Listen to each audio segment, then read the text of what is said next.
ನಗರಸಭೆಗೆ ಹೋದ್ರಿ ಅಲ್ಲಿನ ಸಮಸ್ಯೆ ಹೇಳಿದ್ರಿ, ಬಸ್ ಸ್ಟಾಪ್ಗೆ ಹೋದ್ರಿ ಅಲ್ಲಿನ ಸಮಸ್ಯೆ ಹೇಳಿದ್ರಿ, ACC ಫ್ಯಾಕ್ಟ್ರಿ ಮತ್ತು ಅದು ಶುಗರ್ ಫ್ಯಾಕ್ಟ್ರಿ, ಸೋಲಾರ್ ಪ್ಲಾಂಟ್ಗಳು, ಅದ್ರ ಬಗ್ಗೆ ಎಲ್ಲ ನಾವು ಮಾತಾಡಿದ್ವಿ. ಇತ್ತಕ್ಕೆ ಯಾವ ಕಾಣಿಸಿಲ್ಲ. ಬಿರಿಯಾ ಮೀಡಿಯಾದಾಗ ಬಂದಿರೋದು ಅದ್ಯಾವುದು KVದೊಂದನೇ ಕಾಣಿಸಿರೋದು. ಇದಕ್ಕೆ ವಿರೋಧ ಪಕ್ಷದಲ್ಲಿ ಮಾತಾಡಿರೋದು. ಯಾಕೆ ಸೋಲಾರ್ ಪ್ಲಾಂಟ್ಗಳದು ಯಾರು ಹಾಕ್ಕೊಂಡಿದ್ದಾರೆ ಅಂತ ನಿಮಗೆ ಪತ್ತೆ ಹಚ್ಚಕ್ಕಾಗಲ್ಲ. ನಿಮಗೆ ಇಲ್ಲಿ ಶಾಸಕನಾಗೆ 2 ಎಕರೆ ಸಿಕ್ಕಲಿ ಬಿಡಿ. ನನ್ನ ಅನಿಸಿಕೆ ಪ್ರಕಾರ ಒಂದೊಂದು ಸೋಲಾರ್ ಪ್ಲಾಂಟ್ 20 ಎಕರೆ 2 ಎಕರೆ ಸಿಕ್ಕಲಿ ಬಿಡಿ, ಸರಿ ಮಾಡಿಸ್ಲಿ. ಇವರು ತಾಲೂಕು ಶಾಸಕರಲ್ಲ, ಇವರು ತಾಲೂಕಲ್ಲಿ ಏನು ನಡೀತದೆ ಗೊತ್ತಾಗಲ್ವಾ? ಏನೇನೋ ಮಾತಾಡ್ತಾರೆ. ಏನು ಮಾತಾಡೋಣ? ನೀವು ಮಾಡಿರೋದನ್ನ, ನೀವು ಮಾತಾಡಿರೋದನ್ನ, ನೀವು ಮಾಡ್ತಾರಂತ ಘನಾಧಾರಿ ಕೆಲಸನ ನಾವು ಜನಗಳಿಗೆ ಹೇಳ್ತಾ ಇದ್ದಾರೆ ಅಷ್ಟೇ. ಕೆಲಸ ಮಾಡೋಕ್ಕೆ ನಿಮಗೆ ನಾವು 3 ವರ್ಷ ತೊಂದರೆ ಕೊಟ್ಟನ? 3 ವರ್ಷ ನಾವೇನಾದ್ರು ಮಾತಾಡಿದ್ರ? ಏನು ಮಾತಾಡಲಿಲ್ಲ. ಇನ್ನಿರೋದೆಷ್ಟು 1 ವರ್ಷ ಇದೆ. ನೀನೇನು ಆಟಾಡಿದ್ರು 1 ವರ್ಷ ಆಟಾಡ್ಬೋದು ಅಷ್ಟೇ.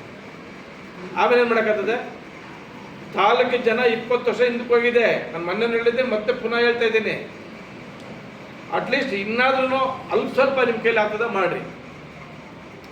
ನನ್ನ ಅಭಿವೃದ್ಧಿ ನೋಡಿ ಸಹಿಸಲಾರ್ದ, ನನ್ನ ಅಭಿವೃದ್ಧಿ ನೋಡಿ ಸಹಿಸಲಾರ್ದ ಅವ್ರ ಕೈಲಿ ಇಲ್ಲ ಸಲ್ಲದ ಅಪರಾಧ ಮಾಡ್ತಾರೆ. ಏನು ಅಭಿವೃದ್ಧಿ ಮಾಡಿದ್ದೆಪ್ಪ? ಎಷ್ಟು ಮನೆ ಕೊಟ್ಟಿದ್ಯಾ 3 ವರ್ಷದಿಂದಾನು? ಆಶ್ರಯ ಮನೆಗಳು, ಬಸವ ಮನೆಗಳು, ಅಂಬೇಡ್ಕರ್ ಮನೆಗಳು ಎಷ್ಟು ಮನೇಲಿ ಕೊಟ್ಟಿದ್ರಿ ತಾಲೂಕಲ್ಲಿ? ಪಟ್ಟಿ ಕೊಡಪ್ಪ.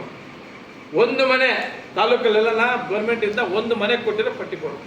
ಅಭಿವೃದ್ಧಿಯಿಂದ ಅದು ಇನ್ನೊಂದು ವರ್ಷ ಐತೆ. ಆಯ್ತು, ಈ ವರ್ಷನ ಆಯಿತು. ಯಾವ ಬಡವರು ಮನೆ ಕಟ್ಟೋದು? ಸೈಟ್ ಕೊಡೋದಲ್ಲ, ನೀನು ಮನೆ ಕೊಟ್ಟಿದ್ದೀರಲ್ಲ ಅಭಿವೃದ್ಧಿ ನೋಡಕ್ಕ.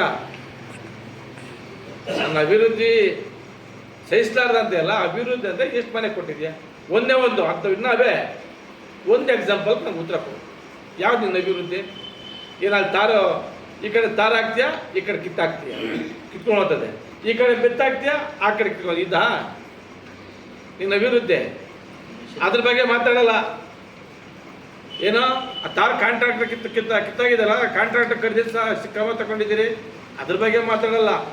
ನಾವು ಜನರೇ ಸಮಸ್ಯೆ ಆ ಥರದನ್ನ ಕೇಳಿದ್ರೆ ಸಹಿಸೋಕ್ಕಾಗಲ್ಲಂತೆ. ಹೇಳು, ಆ ಗಾಂಧಿನಗರದ ರೋಡ್ದು ಏನಾಗಿದೆ? ಅದು ರೋಡ್ ಕಿತ್ತೋಗಿ ಮೀಡಿಯಾಗಳಿಗೆಲ್ಲ ಬಂದಿದೆ. ಆ ಕಾಂಟ್ರಾಕ್ಟರ್ಗೆ ಏನು ತಗೊಂಡು ಇಷ್ಟೊತ್ತು ತಗೊಂಡಿದ್ದೀರಿ? ಇವತ್ತು ದಿನ ನಿಮ್ಮ ಫೇಸ್ಬುಕ್ಕಲ್ಲಿ ಹಾಕ್ತೀರಿ 7 ಕೋಟಿ ಪೂಜೆ, 8 ಕೋಟಿ ಪೂಜೆ. ಸಮಯ ನಾವು ಹೇಳೋದೇನಂದರೆ, ನೀವು ಶಾಸಕರು, ನಿನ್ನ ಜವಾಬ್ದಾರಿ, ನಿಮ್ಮ ಡ್ಯೂಟಿ, ನಿನ್ನ ಕರ್ತವ್ಯ. ಇಂದಿನ ಶಾಸಕರು 1800 ಕೋಟಿ ತಂದಿದ್ದೀನಂದ್ರು, ಕಣ್ಣು ಕಾಣಿಸಿಲ್ಲ. ಇವತ್ತು ಈ ತಂದರೆ 200-300 ಕೋಟಿ ಏನು ಮಹಾ ದೊಡ್ಡದಲ್ಲ, ಆನೆ ಗರ್ಕಿಲಿದ್ದಂಗೆ. ನಾವು ಅನುದಾನಗಳು ಕೇಳ್ತಾ ಇಲ್ಲ. ಅನುದಾನಗಳು ಬಂದರೆ ನಿಮ್ಮ ಜೋಬು ತುಂಬಂತ, ನಮಗೇನು ಜನಗಳ ಹೊಟ್ಟೆ ತುಂಬಲ್ಲ. ನಿಮ್ಮ ಕಾಂಟ್ರಾಕ್ಟರ್ಗಳು, ನಿಮ್ಮ ಏಜೆನ್ಸಿಗಳು, ನಿಮ್ಮ ಹಿಂಪಾಲಕರು ಹೊಟ್ಟೆ ತುಂಬ್ತದೆ. ಬಡವರು ಹೊಟ್ಟೆ ತುಂಬೋದು ಯಾವಾಗ? ನಾನು ಕೇಳ್ತಾ ಇರೋದು. ನೀನು ಕೋಟಿಗಳು ತಗೊಂಬತ್ತು ನಿನ್ನ ಜವಾಬ್ದಾರಿ. 1,000 ಅಲ್ಲ, 2,000 ಕೋಟಿ ತಗೊಂಬ. ನೀನು ಎಷ್ಟು ಕೋಟಿ ತಗೊಂಬತ್ತೆ ಅಷ್ಟು ಕೋಟಿ ನೀನು ಹಿಂಪಾಲಕರಿಗೆ ಜೋಬ್ ತುಂಬ್ತದೆ. ನೋಡಿ, ಟ್ರಾನ್ಸ್ಫರ್ಗಳು ಮಾಡ್ತಾ ಇದೆಯಾ? ಏನೋ KBದು ಟ್ರಾನ್ಸ್ಫರ್ ತಂದು ಆಗ್ತಾಯಿದೆ, ಅದು ಸ್ಕ್ಯಾಮೇ, ಅದು ಕಮಿಷನ್ನೇ. ಕಮಿಷನ್ ಇಲ್ದಿರೋಂಥ ಕೆಲಸ ಯಾವ್ದು ಮಾಡಿದೆ ಒಂದು ತೋರಿಸೋಣ. ಏನು ಕಮಿಷನ್ ಇರೋ ಕೆಲಸಗಳು? ಮನೆ ಲೋನ್ ಕೊಡಿಸ್ಬೋದು, ಹಸು ಲೋನ್ ಕೊಡಿಸ್ಬೋದು, ಕಾರ್ ಲೋನ್ ಕೊಡಿಸ್ಬೋದು, ಸರ್ಕಾರ ಸಬ್ಸಿಡಿ ಇರ್ತದೆ. ಯಾವ್ದು ಕೊಡಿಸಿದ್ದೀರಿ? ಅಂಗವಿಕಲರು ಎಷ್ಟಿದ್ದಾರೆ? 10,000 ಜನ ಇದ್ದಾರೆ. ಎಷ್ಟು ಜನ ಕೊಟ್ಟಿದೆ? 2 ಗಾಡಿ 3 ಗಾಡಿ ಅಂಗವಿಕಲರು ಕೊಡ್ರಿ, ವಿಶೇಷಚೇತನರಿಗೆ. ಅವ್ರಿಗೆ ಮಿಗ್ದರ ಏನು ಮಾಡಬೇಕು? ಇನ್ನು 1 ವರ್ಷ ಇದೆ. ನಾವು ಜನಗಳಿಗೆ ಹೇಳಬೇಕು. ಅವ್ರಿಗೆ ಆಯಿತು, ನಮ್ಗೆ ಉತ್ತರ ಕೊಡಲ್ಲ, ಬೇಡ. ನೀನು ಉತ್ತರ ಕೊಡ್ಬೇಡ. ನಾನು ಜನಗಳಿಗೆ ಹೇಳ್ತಾ ಇದ್ದೀನಿ, ಎಚ್ಚೆತ್ಕೊಳ್ಳಿ. ಇದು ಹಿಂಗೆ ಆಗ್ತಾ ಇದೆಯಲ್ಲ, ಜನ ತಿಳಿಬೇಕಲ್ಲ.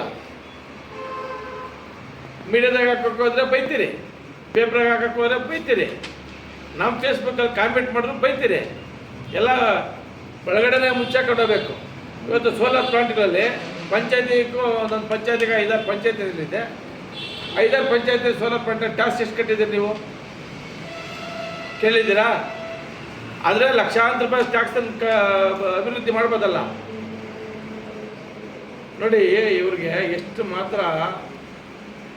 ಯಾಕಂದರೆ ಸರ್ಕಾರ ದುಡ್ಡು ನಮಗೂ ಒಕ್ಕಿದೆ ಕೇಳೋದು. ಸರ್ಕಾರ ದುಡ್ಡು ಪೋಲಾದರೆ ನಮ್ಮದು ಕರ್ತವ್ಯ ಇದೆ ದಂಡಿಸೋದು. ಮೊನ್ನೆ ನಗರಸಭೆಯಲ್ಲಿ ಮೀಟಿಂಗ್ ಹೋಗಿದ್ದೆ.